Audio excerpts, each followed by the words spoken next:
Hello everybody and welcome to a brand new Elder Scrolls Online build video with me, Sherman. Today we are taking a look at the Khajiit healer, the Moon Dancer. That's right, it's been reincarnated and brought back to life, but it's been changed as well. It's been changed to some gear sets that I find to be a little bit better with the way this plays and the way it works. So here's the thing, to all of you that are like this build, things have changed. It has become more of a combat healer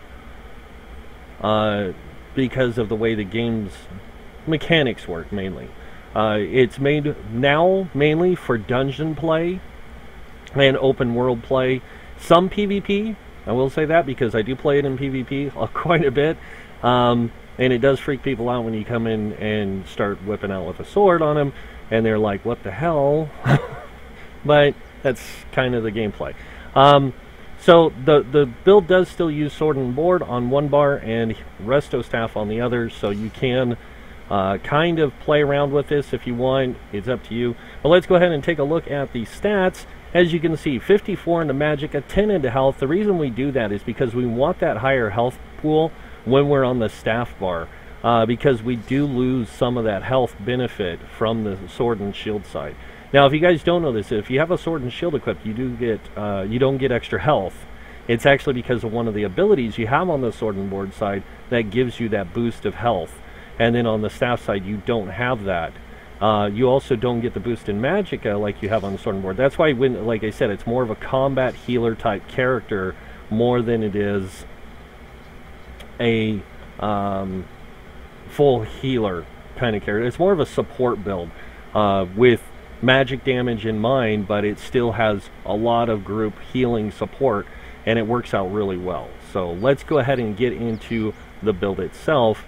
Besides looking at the stats, we are running the Apprentice Mundus Stone for the increased spell damage. That increases our heal efficiency a lot, plus we have a really high spell critical, so those high crit heals can really help with the group, and having the higher spell damage really helps with it as well. Next up, we do have Inner Light on both bars, and we are running the Witch Mother's Potent Brew. This is you have to use this kind of, you have to use this because of the build. You want that high magic recovery because you're going to be casting a lot of abilities a lot of the time, and you want that high magic recovery because you don't want to be on that the resto staff bar too much, because you're going to be doing a lot of AoE stuff. So going into the gear hasn't changed much, and I know a lot of people are going to be upset about this, but it still uses the Rakuguzma Guy set, the Sentinel set. It's a really good set for healing because it gives you 2% healing done, but it also gives you, when you heal a friendly target, you have a 10% chance to summon a Dwemer Spider, which helps support your stamina DPS with stamina return. It also gives health. So it's a really good group support set. Next up, we're running Kraggernacks now, and the reason we run Kraggernacks is because of the quick recover or resurrection that the Templar already gets, but this applies to that as well and allows you for a faster recovery rate on bringing people up if they go down in dungeons. So it's just for quicker pickups. It's also nice because it also gives you a chunk of magicka back when it does that, but it also gives you really good recovery rate, nice max health, max magicka, and spell damage, which plays into the build really well. Next up, the final set we're using is Combat Physician. I switched to Combat Physician because I've been using it a lot with a lot of other builds, and I find it to be a really good set. As you guys can see, the benefits it gives you two things: the spell crit, which boosts your ability to heal, to critical heal and stuff, and it gives you that max magicka. But it also, when you heal or critically heal a friendly target, you give them a damage shield for almost 10k, and it lasts for 6 seconds. It's a really, really effective set for, just like I said, for small group play. It's a really effective set, especially if you're solo playing or you're playing in a dungeon, or even just playing with a couple friends through public dungeons or delves or fighting world bosses. It's just a really good supportive set, along with this right here. The two together work really well together. So on the jewelry, you want to have 2 spell damage and 1 recovery as well. So you can see here, you get 1 recovery from this rate, you get 1 recovery in the Cragger necks, and then you get the 2% healing done here. Those things really play on this build really well. Next up, we're going to move down to the sword and board. On the shield, we are running a Magicka.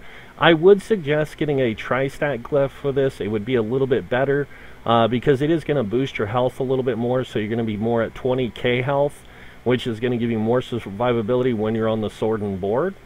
So it really helps for that kind of playstyle. Next up, we have on the sword, we have an infused sword. And with that, we are using an absorb magic damage, or Magicka one, that does magic damage, and it returns Magicka to you. So you can use this as a melee weapon. So you can fight with melee. Just letting you know. Next up, we are using a restoration staff that is powered to boost our healing effectiveness when we're on our resto bar side. With that 8% and the 2% from the monster set, the 2 together, that is a 10% increase in healing done, and that really helps out because you have 10% from your champion point, so that's a 20% healing done, and it just plays together again really well. So that's why we do that. That's why that's set up that way. Next up, we're going to go take a look at the skills. Excuse me for the cough, guys. I'm trying to clear, not cough so much, but kind of happens.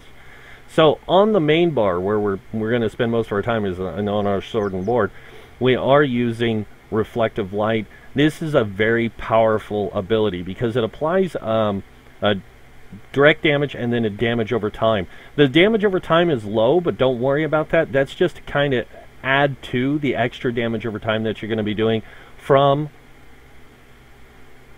Blazing Spear. Now we do get major proficiency from this, but here's the thing, it only lasts for the duration of the ability, so it only lasts for 6.5 seconds and then it goes away.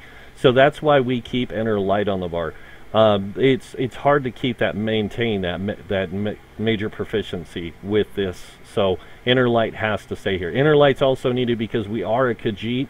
We don't get a high Magicka pool, so we want that extra Magicka from this. And also because we're being a Khajiit, we also get extra Magicka for using Structured Entropy as well because of the Mage's Guild skill line. We'll get to that in a second.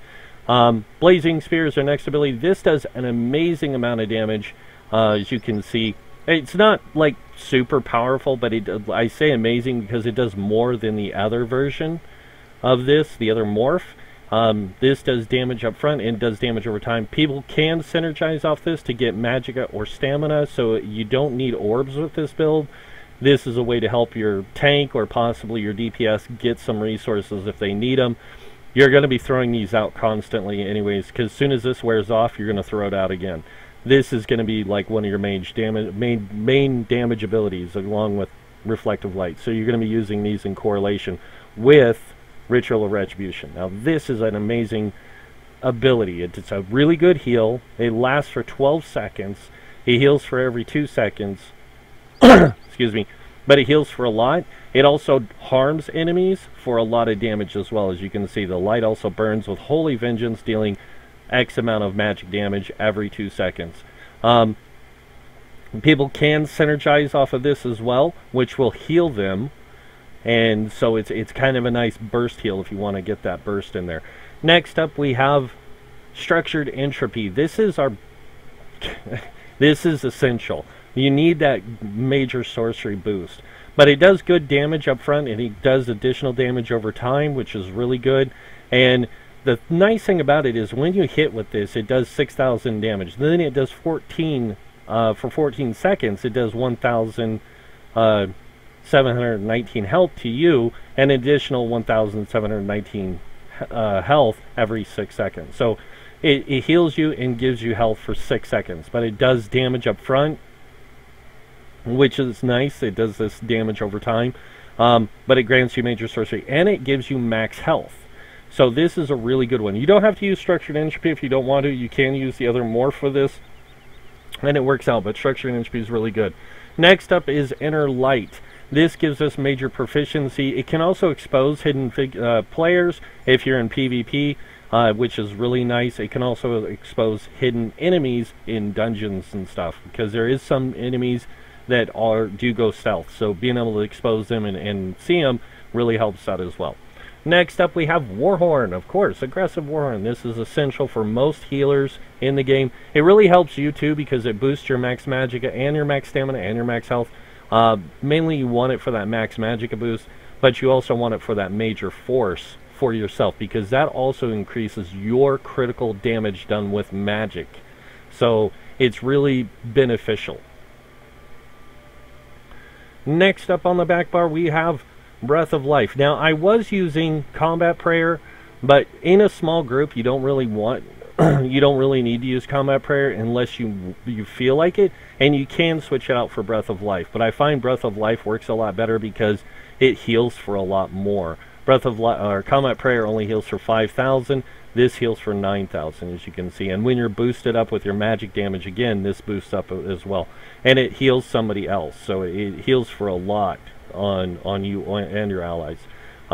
Next up we have Healing Springs. This is a really good AoE heal. As you can see, it does 2,000 health, and then it does an additional 2,000 health every second for 3 seconds.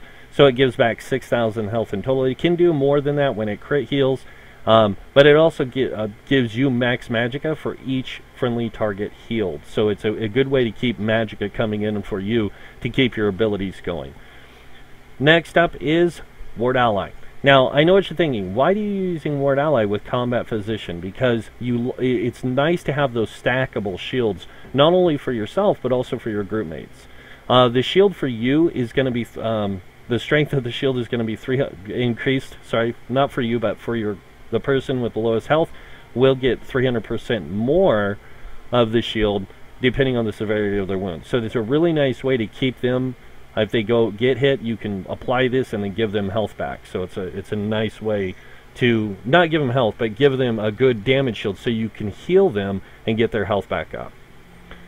Next up we have Channeled Focus. This is mainly for you. This buffs your resistances, but it also gives you magicka every 0.5 seconds for the duration as long as this is up. So when you cast this ability, it's going to drop that circle down around you, but if you go in here and look, it's also going to give you resistance buff, but it's also going to give you that 120 magicka every 0.5 seconds. So you're going to be getting 240 magicka every second, basically, for the duration. It's a nice way to keep that magicka coming in, especially with Healing Springs as well. You want to keep these working in correlation with each other, so you get that good magicka recovery rate, and you get that good return on that. Along with using the Sword and Board, which has the magical return from the absorption thing, and it's an infused weapon, so it goes off every 3 seconds. So you can use that ability every 3 seconds, which will give you magicka, along with those other two things giving you magicka. And your high recovery rate. So you don't really run out of magicka with this build very much. Again, in our light, this is for the critical healing. You want that high crit to get that high crit heals and stuff like that. Now remember, when you're on the staff side, you do lose the benefits, the 5-piece benefit from Kraggernacks. So you don't have as good as healing from spell damage, but you get that increased healing effect from using the powered weapon. So next up, we have Light's Champion. Now, a lot of people are going to ask, why do you have Light's Champion when you have Warhorn? Light's Champion can be used more efficiently than Warhorn. And in small groups, you can fire this off more often than Warhorn. So you're going to be using this ability more often. Also, it heals for a lot of health every 1 second for 5 seconds on that person. And then on top of that, any friendly target you heal gains major force and major protection for 5 seconds. So it boosts their critical damage, and it gives them reduced damage taken. This also applies to you if you're playing solo. This will affect you. So it's a really good way to allow you to get some extra damage in, things like that from your abilities, either bar you're on. So, and that's it for the skills, guys. Next, we're going to go and take a look at the champion points, which I have reallocated. As you can see, they're actually still going through the process of saying, hey, wait, I've got these. So let's go ahead and start with the red tree here. the steed. We have 37 into ironclad. This gives us a 15% damage reduction from direct damage. So anybody who hits us with direct damage, that damage is reduced by 15%. This does stack with hardy and elemental defender, which we both have 43 into. That gives us a 10% damage reduction from poison, disease, and physical damage here, and down here flame, frost, shock, and magic damage.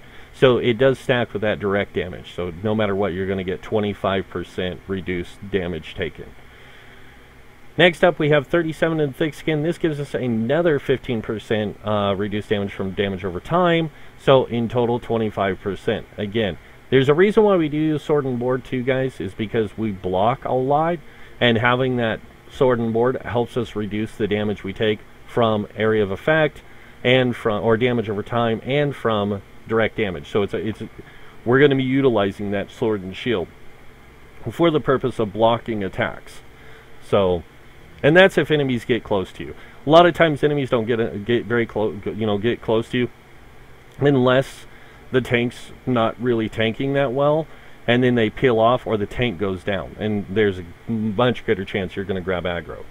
So that's why we do keep a sword and board. On to this one, we have 56 in the Bastion. This increases the effectiveness of our damage shields by 20%. This is a great ability for healers, because especially if you're running combat physician and you're running the ward ally, and if you have barrier from the alliance skill line, that'll be boosted as well. So you can get barrier too, and barrier would be really effective with this.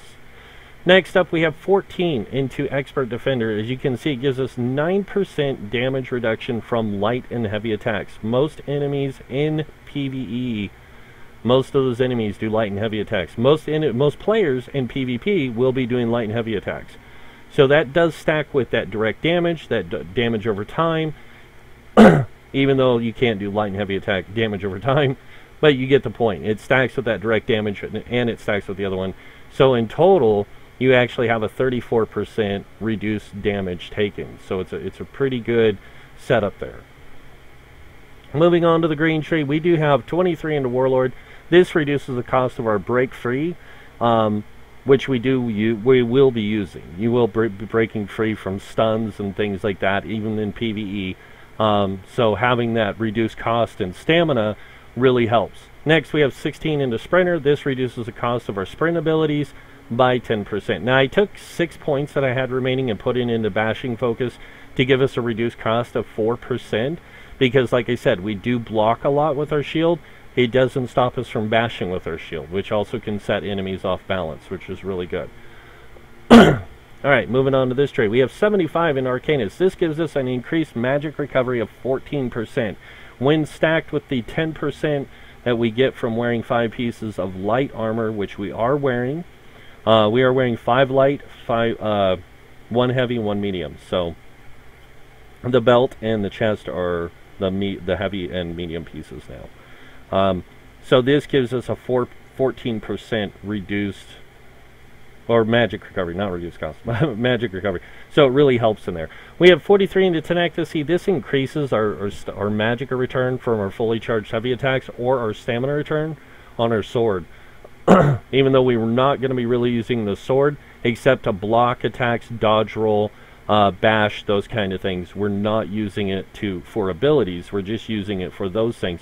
So having the tenacity there really helps maintain our resources, both stamina side and magic aside. Next up, we have 21 into Befoul. This increases the effectiveness of healing reduction abilities by 20%. Now, I know you're wondering, why do you have this? Because there is some abilities we have unlocked that we do use if it's necessary to do that negative healing received to enemies. Like when playing PvP, you might want to switch out like one of your abilities to the shield reverberating bash, so that way you can reduce their healing received. It just helps, not only you, but also in some group play kind of stuff. Tumbling, 23 points, giving us a 10% reduced cost in tumbling. That saves us stamina. Again, you don't want to be burning through stamina by dodge rolling and blocking and all that kind of stuff. So the more reduced cost you have in these things, the more effective it is for you. Next up, we have 23 in the Shadow Word. Again, like I said, a lot of blocking, guys. So that 10% really plays into that. And you will want to fill out the sword and board passives completely, because you want that extra block cost reduction from there. So you actually have a 40% block cost reduction with it together. Moving on to the blue tree, we have 43 in the Bless. I did have 75 in here, but I changed it to 43. And the reason I changed it to 43 is because of the 10% you get, the extra 8% for the powered weapon, the 2%, that's a 20% increase in healing done. You don't need much more than that because you also have high weapon or spell damage to a degree, so it's boosted, and then you get crit healing, which also boosts your heals. So you have a really good mix in there. Next up, 56 in the Elfborn. Again, to increase not only your magic damage, but also your critical healing. This is why it's essential. That 20% also stacks with those 15% bonus boosts you get from Warhorn, and you get from that Lights Champion on the Resto staff. So you get a 35% increase on your heals and your damage done. Next up, we have 43 into Elemental Expert. This increases the damage of our Flame Frost, Shock, and Magic damage done by 10%. We do magic damage mostly. We do have some flame damage abilities, so having that 10% increase really adds to our total overall damage. We have 10 points in the Spell Erosion, giving us an extra 1,000 spell penetration, where we normally only have 5,000 from the light armor passive.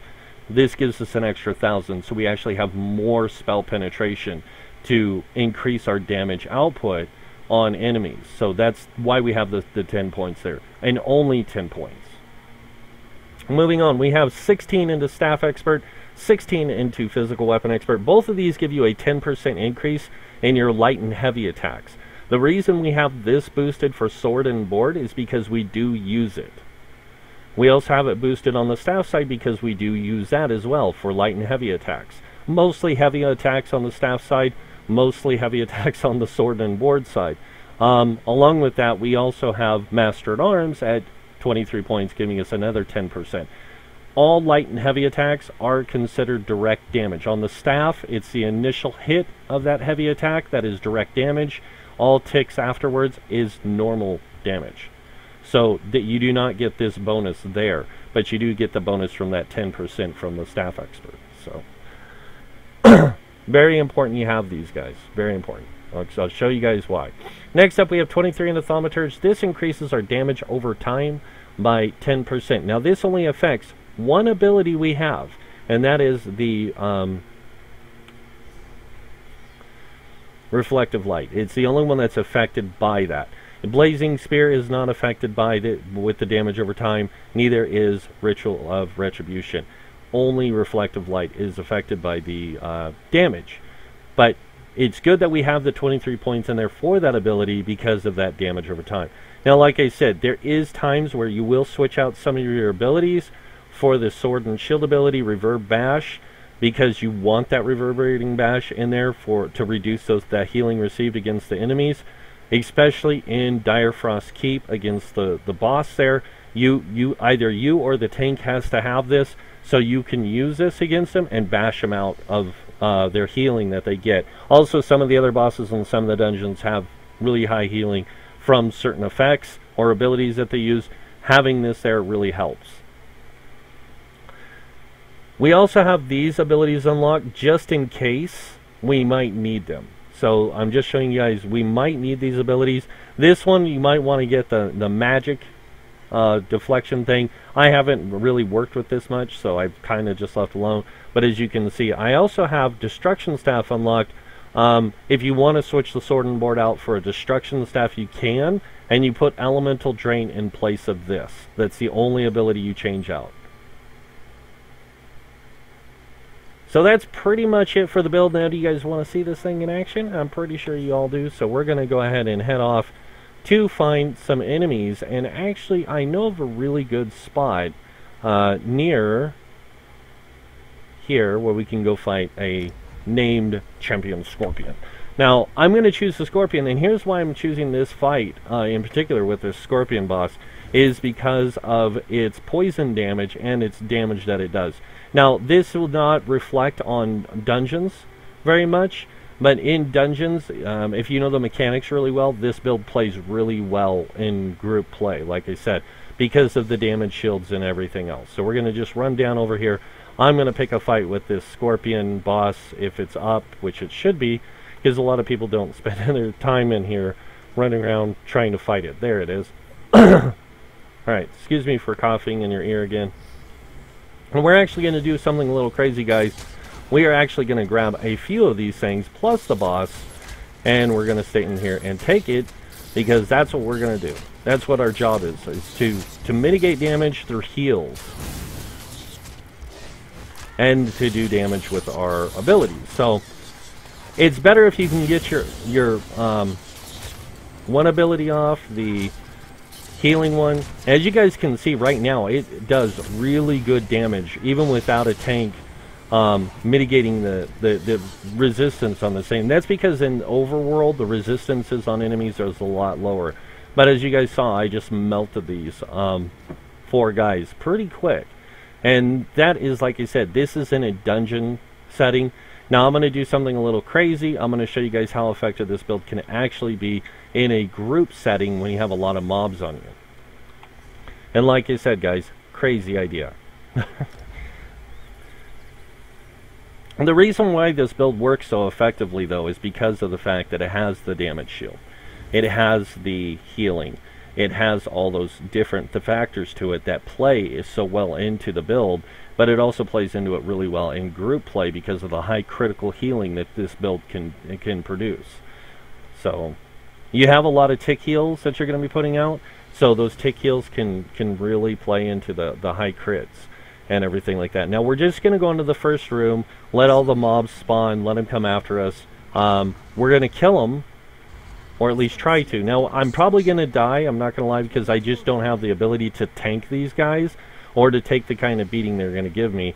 But I just want to show you guys how effective the heals can be from it, regardless. And this is how I test a lot of my stuff anyways, is I test it with this trial because of all the enemies in here, so.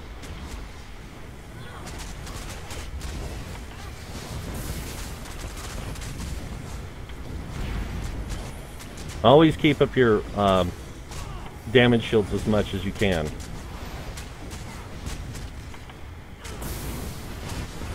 Like I said, guys, this thing has some insane heals. And like you can use this as a weapon as well to just beat on them. You're going to do little damage with it, but it's okay. Don't be worried that you're going to do little damage. That's part of the build itself.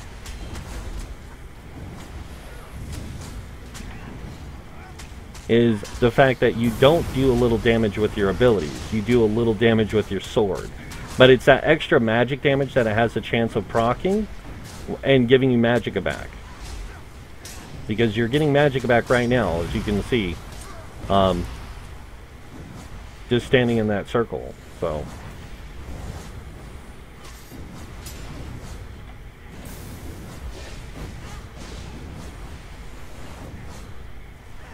And I don't even need to cast any other heals off the rest of South Park, because this is going to cover everything. And now you can also spam this right here, and this thing can do a lot of damage as well, if it gets some crits off, as you can see, because it will proc the magic damage glyph.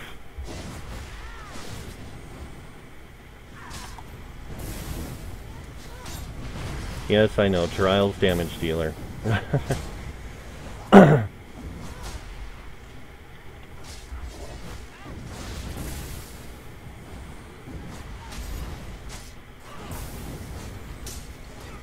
And there we go, and now the 3 boss guys, or mini guys, show up. These guys you can probably get down pretty low if you're really good at it. But they have 1,000,000 something health, and I'm pretty sure that I'm in here on normal, so. Yeah, so that was it, guys. That's pretty much how, like I said, how the build works. It's meant to help the group do damage. It doesn't do a lot of damage, to be honest. You know, it can do upwards to like 10k If you're really good at to keeping the damage applied, it can proc up, you know, eventually up to 10k damage, which is kind of good. So, but that's pretty much how the build works. That's what it's designed for. It's designed for group play, small group play in dungeons, or in the open world, or in public, you know, in the public dungeons, delves, world bosses, or just for fun group or small group solo play. Like if you're playing with just you and your counterpart, or you and some friends playing together, and you're not really interested in doing dungeons like hardcore or trials or anything, this is a really good build for that. It's just a fun build. It's nothing made to be fancy or, you know, like in-game or anything like that. Like people think, well, it is an in-game build, but it's whatever you see the in-game as. If your in-game is solo play, group play, public dungeon play, you know, just dungeons themselves, normal or vet mode dungeons, this build will work. But that's pretty much the build, guys, in all its glory. Yeah, and that's it.